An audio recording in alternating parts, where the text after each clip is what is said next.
Hello students, good morning. Students, आज की class में हम आपके प्रतियोगी परीक्षाओं से जुड़ा हुआ एक महत्वपूर्ण टॉपिक क्लियर करने वाले हैं, जो कि लेसपै और मैसपै से संबंधित है। ठीक है, अब देखिए आज हम कौन सा टॉपिक क्लियर करने वाले हैं। देखिए, वह सबसे छोटी पूर्ण वर्ग संख्या ज्ञात करना। आपको पूर्ण वर्ग संख्या ज्ञात करनी है। ठीक है, जो जिस संख्या में दी गई संख्याओं का पूरा पूरा भाग चला जाए, मतलब वह संख्या आपको संख्या दी हुई है उनसे पूरी पूरी विभाजित हो। मान लीजिए आपके पास तीन संख्याएं ए, बी और सी। ठीक है, तीन संख्याएं हैं। अब आपको एक ऐसी संख्या ज्ञात करनी है जो पूर्ण वर्ग संख्या आपको ज्ञात करनी है जो छोटी से छोटी हो। ठीक है, सबसे छोटी पूर्ण वर्ग संख्या ज्ञात करनी है आपको। ठीक है, जो ए से भी विभाजित हो पूरी पूरी, बी से भी विभाजित हो और सी से भी विभाजित हो। इन तीनों संख्याओं का भाग इसमें पूरा पूरा जाना चाहिए। ये आपको ज्ञात होगी। मान लीजिए दो संख्या भी हो सकती है, तीन संख्या भी हो सकती है और चार संख्या भी हो सकती है। आपको जो भी संख्या दी हुई है उन संख्याओं से वह संख्या जो आप ज्ञात करेंगे, छोटी से छोटी संख्या, वह पूरी पूरी विभाजित भी होनी चाहिए और ये पूर्ण वर्ग संख्या भी होनी चाहिए, मतलब होल स्क्वायर भी होना चाहिए। ठीक है, अब इसको किस प्रकार से हम याद करते हैं। अब देखिए स्टूडेंट्स, मैंने आपको चीज़ बताई थी, जब कभी भी हम छोटी से छोटी संख्या ज्ञात करते हैं तो उसमें हमेशा अधिकतर क्या निकालते हैं, हम एलसीएम ज्ञात करते हैं। क्या ज्ञात करते हैं? एलसीएम। तो इसके लिए भी हम एलसीएम ज्ञात करेंगे, लेकिन इस एलसीएम ज्ञात करके हम पूर्ण वर्ग संख्या किस प्रकार से ज्ञात करेंगे, देखिए अब इसको हम एग्जाम्पल से समझते हैं। ठीक है, देखिए इसको हम समझते हैं एग्जाम्पल से। अब देखिए आपके पास एक क्वेश्चन है, मान लीजिए जिस तरह से आ जाए आपके, वह सबसे छोटी, क्वेश्चन लेते हैं हम, वह सबसे छोटी पूर्ण वर्ग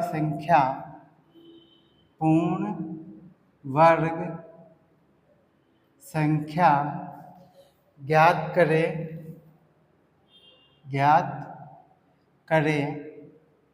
जो 3,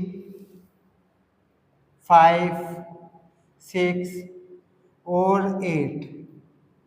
ठीक है, 3, 5, 6 और 8 से पूरी पूरी विभाजित हो,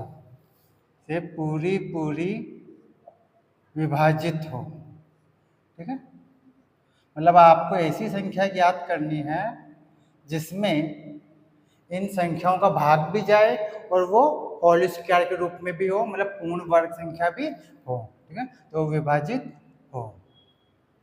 ठीक है, यहाँ पे हम पहले इनका एलसीएम ज्ञात करेंगे, इनके अभाज्य गुणनखंड करेंगे, मतलब फैक्टर करेंगे। तो 3, 5, 6 और 8, पहले इनका एलसीएम ज्ञात करेंगे अपना। ठीक है, अब देखिए सबसे पहले 2 का डिवाइड हो रहा, तो 2 का डिवाइड करेंगे। 2 का डिवाइड 3 में नहीं होगा, 5 में भी नहीं जाएगा, 6 में 3 टाइम, 8 में 4 टाइम। फिर 2 का डिवाइड हो जाएगा, यहाँ पे 3, 5 का 5, 3 का 3 और इसमें 2 टाइम। फिर हम 2 का डिवाइड कर सकते हैं, तो 3, 5 का 5, 3 का 3 और 2 1 जा 2। ठीक है, अब हम 2 का डिवाइड नहीं होगा, 3 का डिवाइड करेंगे, 3 का भाग देंगे, यहाँ पे हो जाएगा 1, 5 का 5, यहाँ पे 1, यहाँ 1 है। अब 5 का डिवाइड करेंगे तो हो जाएगा 1, 1, 1 और 1, 1। ठीक है, अब देखिए अब हम क्या काम करेंगे, इन संख्याओं के जो अभाज्य गुणनखंड है उनको हम लिखेंगे। देखिए यहाँ पर 3, 5, 6 और 8 के जो अभाज्य गुणनखंड है, ठीक है, अभाज्य गुणनखंड जो है, जो प्राइम फैक्टर है इनके, उनको हम लिख लेते हैं। तो यहाँ पे क्या क्या आ गया आपके पास, 2 इंटू 2 इंटू 2, 2 आया 3 टाइम, फिर 3 आया 1 टाइम और 5 आया 1 टाइम, ठीक है। अब देखिए अगर आप इन सबको मल्टीप्लाई कर लेंगे तो क्या जाएगा आपके पास 120, कितना जाएगा 120, 120। ये 120 पूर्ण वर्ग संख्या नहीं है। ये क्या है? पूर्ण वर्ग संख्या नहीं है। पूर्ण वर्ग संख्या है क्या? ये नहीं है, पूर्ण वर्ग संख्या नहीं है। हालांकि 120 में इन सभी संख्याओं का भाग चला जाएगा। ये 120 3 से भी डिवाइड हो जाएगा, 5 से भी डिवाइड हो जाएगा पूरा पूरा, 6 से भी पूरा पूरा डिवाइड होगा, 8 से पूरा पूरा डिवाइड होगा, लेकिन ये पूर्ण वर्ग संख्या नहीं है। अब हमको कौन सी संख्या चाहिए? पूर्ण वर्ग संख्या भी हो और इसमें इन सभी संख्याओं का पूरा पूरा भाग भी चला जाए, हमको ऐसी संख्या चाहिए। अब इसको पूर्ण वर्ग संख्या बनाने के लिए हम क्या काम करेंगे? इस सेट, इसमें दो दो के सेट बनाएंगे पूरे पूरे, ठीक है। और जो अंक कम पड़ रहा हो उसका हम मल्टीप्लाई भी कर देंगे। अब देखिए यहाँ पे देखिए 2 × 2, यहाँ पर एक सेट बन गया, ठीक है। फिर यहाँ पे एक 2 बच रहा, यहाँ पे इसका सेट नहीं बन पा रहा, ठीक है। यहाँ पे एक संख्या आपको चाहिए, इसलिए हमको एक 2 और लेना पड़ेगा। क्या लेना पड़ेगा? एक 2 का मल्टीप्लाई और करना पड़ेगा। फिर यहाँ पे देखिए 3, यहाँ पे 3 भी अकेला, इसलिए आपको एक 3 का मल्टीप्लाई और करना पड़ेगा, ठीक है। तो हम एक 3 का मल्टीप्लाई और करेंगे तब ये सेट बन जाएगा। अब यहाँ पे 5 यहाँ पे सिंगल है, ठीक है। तो आपको एक 5 का मल्टीप्लाई और करना पड़ेगा तभी सेट बन पाएगा, इसलिए हम एक 5 का मल्टीप्लाई और कर देंगे, ठीक है। अब देखिए हमने एक 2 का, एक 3 का और एक 5 का मल्टीप्लाई किया, ठीक है। और अगर आपने पहले से लेसअप पे निकाल रखा हो, जैसे हमने यहाँ ज्ञात है, हम आपको 120 का लेसअप है, मतलब एलसीएम है, तो आप उस लेसअप को भी इस 2 × 3 × 5 से मल्टीप्लाई कर सकते हैं, मतलब गुणा कर सकते हैं। आप चाहें तो 120 जो है 120 है, इसका भी मल्टीप्लाई कर सकते हैं 2 × 3 × 5 से, तब भी आपका आ जाएगा। और अगर आपने पहले मल्टीप्लाई नहीं किया है, ठीक है, आपने पहले लेसअप पर नहीं निकाला, मल्टीप्लाई नहीं किया, तो आप डायरेक्ट पहले सेट बना लीजिए।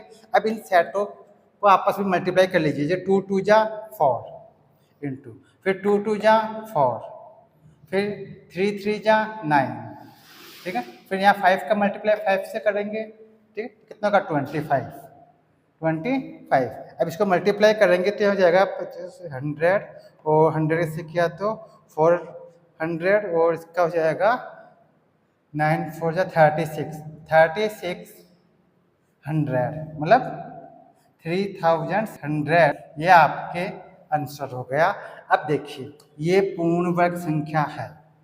ये क्या है? पूर्ण वर्ग संख्या। इसका अगर आप स्क्वायर रूट ज्ञात करेंगे तो आपको कितना प्राप्त हो जाएगा? 60 प्राप्त हो जाएगा। तो ये पूर्ण वर्ग संख्या भी है, और इस संख्या में 3 का भी पूरा पूरा डिवाइड होगा, 5 का भी पूरा पूरा डिवाइड होगा, 6 का भी पूरा डिवाइड होगा, और 8 का भी पूरा पूरा डिवाइड होगा। तो इस तरह से स्टूडेंट्स पहले हम दी गई संख्याओं के अभाज्य गुणनखंड कर लेते हैं, फिर उस अभाज्य गुणनखंडों में दो दो अंकों के, मतलब एक जैसे अंकों के दो दो के सेट बना लेते हैं। जो अंक नहीं हो उनको हम अपनी इच्छा से मल्टीप्लाई करके, उनको अपनी तरफ से मल्टीप्लाई करके दो दो का सेट बना करके फिर सबको मल्टीप्लाई करके हम पूर्ण वर्ग संख्या ज्ञात कर सकते हैं, जो दी गई संख्याओं से भी पूरी पूरी विभाजित होती है, ठीक है। अब देखिए एक और हम एग्जाम्पल लेते हैं ताकि आपको अच्छी प्रकार समझ में आ जाएगा। यहाँ पर देखिए एक और देखते हैं हम, ठीक है। क्वेश्चन लेते हैं हम। वह सबसे छोटी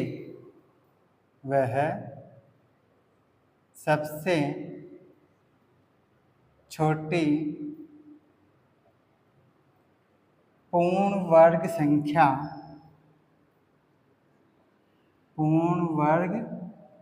संख्या ज्ञात करें। इसमें भी आपको पूर्ण वर्ग संख्या ज्ञात करनी है जो 9, 15 और 18 से पूर्णतः विभाजित हो।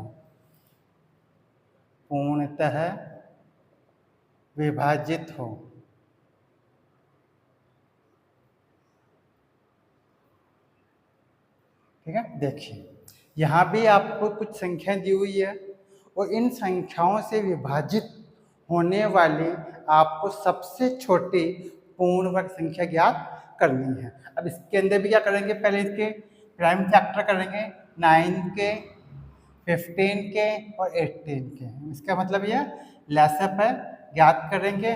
फिर जिन जिन संख्याओं की कमी हो रही होगी जोड़े बनाने में, उनका मल्टीप्लाई कर देंगे। ठीक है, देखिए पहले 2 का डिवाइड हो रहा, 9 में होगा नहीं, 15 का 15 और यहाँ हो जाएगा 9 टाइम।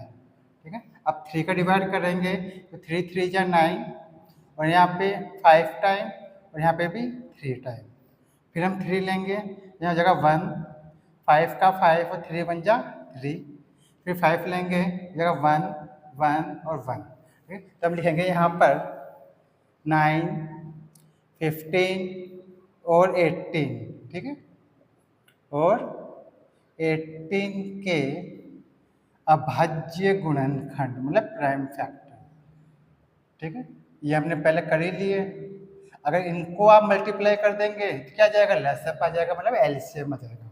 देखिए यहाँ पे 2 × 3 × 3 × 5। ठीक, अब देखिए यहाँ पर केवल एक ही सेट बनेगा, एक ही सेट बनेगा। ठीक है, 3 और 3 का 3 का एक सेट बन रहा। यहाँ पर ये 2 अकेला है और यहाँ पे 5 भी अकेला। अब देखिए इस 2 को आपको मल्टीप्लाई करना पड़ेगा एक 2 से, और आपको एक 2 और चाहिए। ठीक है, जबकि यहाँ पे 3 का सेट बन चुका पहले से ही, 3 का पहले से बना हुआ था। 3 × 3 ये आपके पास पहले से ही बना हुआ है।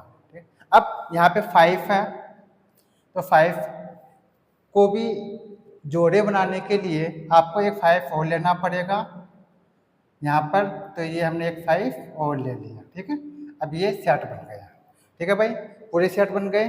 ठीक है, अब देखो 2 2 जा 4 × 3 3 जा 9 × 5 का मल्टीप्लाई 5 से किया तो 25।